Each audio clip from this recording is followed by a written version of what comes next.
We will now continue with the second question and answer session. You may direct your questions to Dr. Krishnamoorthy or to our distinguished invited panel guests.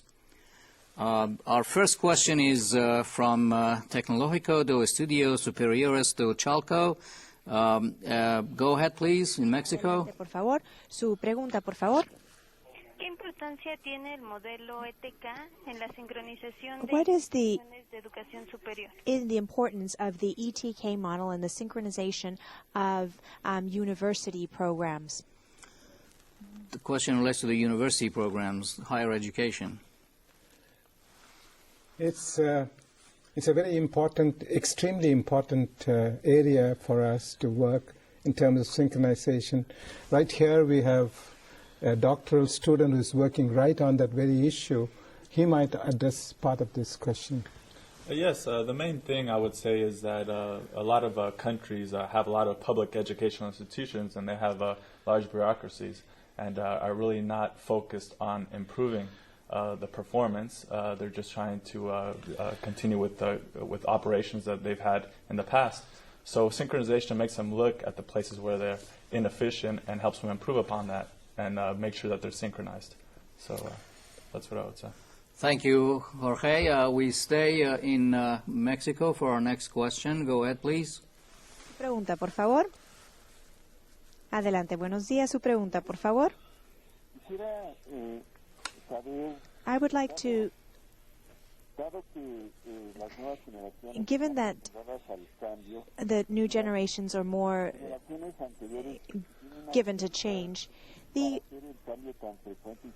older generations are not as able to change as quickly. And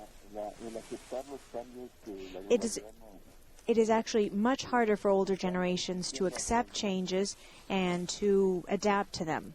What would you recommend for this? Synchronization between the older generation and the younger generation. Yes, in fact, frankly, I confront this problem every day because I have 2 grandkids and I'm in real trouble. I'm looking for answers to this question. But I believe that synchronization can help in this process. Great. Okay. We stay in Mexico for our next question. Go ahead, please.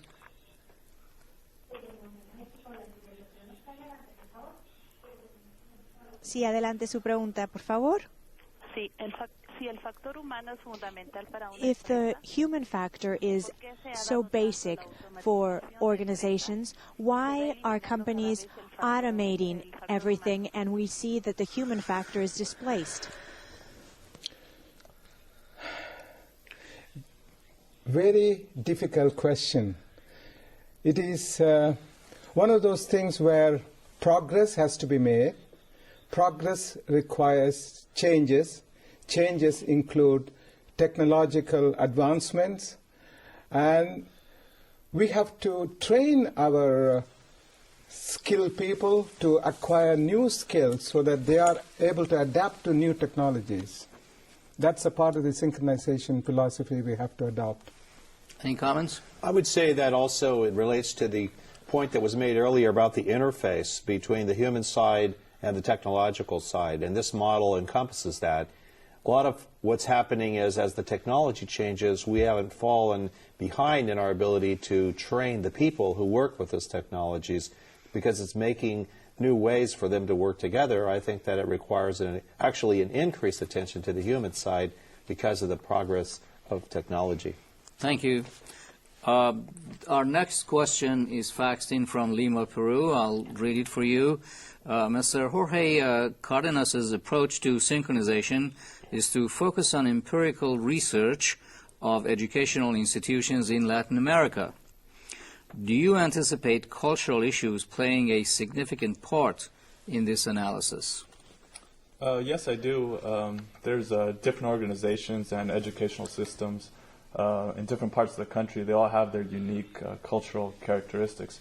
So in the study that I will do, I will try to measure that in the ETK model, in particular the E part, the emotion part, and try to measure that, characteristics of Latin America in particular.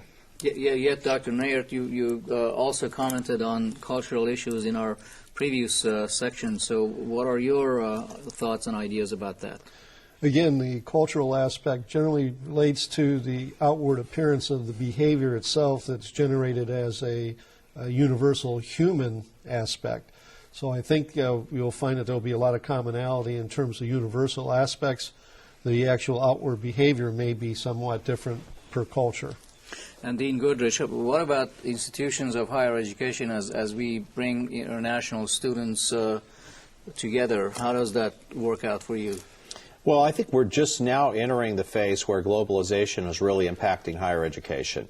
That now we've reached a point where we have a globally movable population, where we have students coming from everywhere, we have good ideas coming from everywhere, and in many cases good universities starting in a lot of different parts of the world.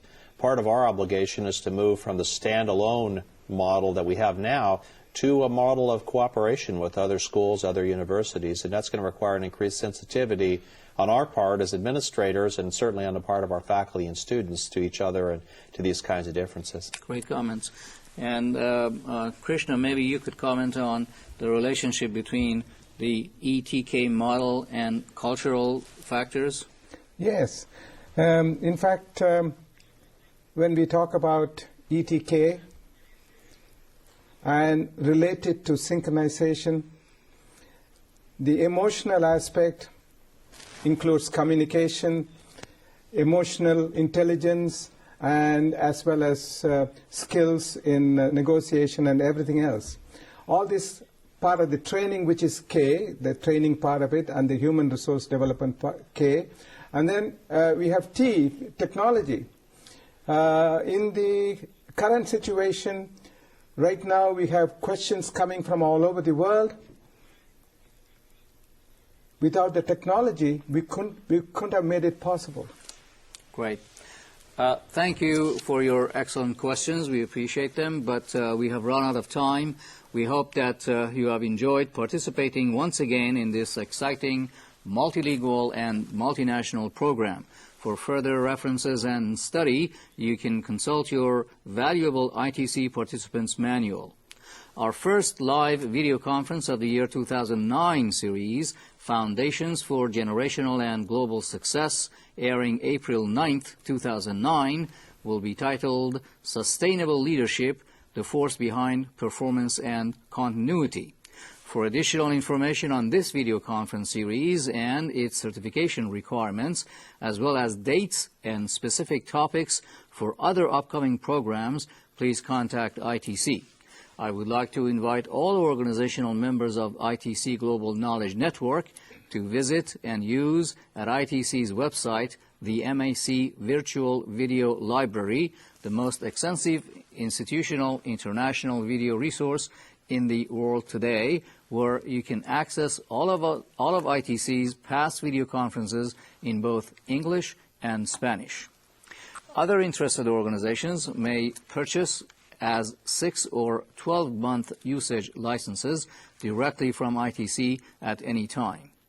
These valuable past programs can also be accessed individually as webcasts or with their support materials, exams, and an online ITC certificate via the online video course options also offered at www.itcsandiego.com.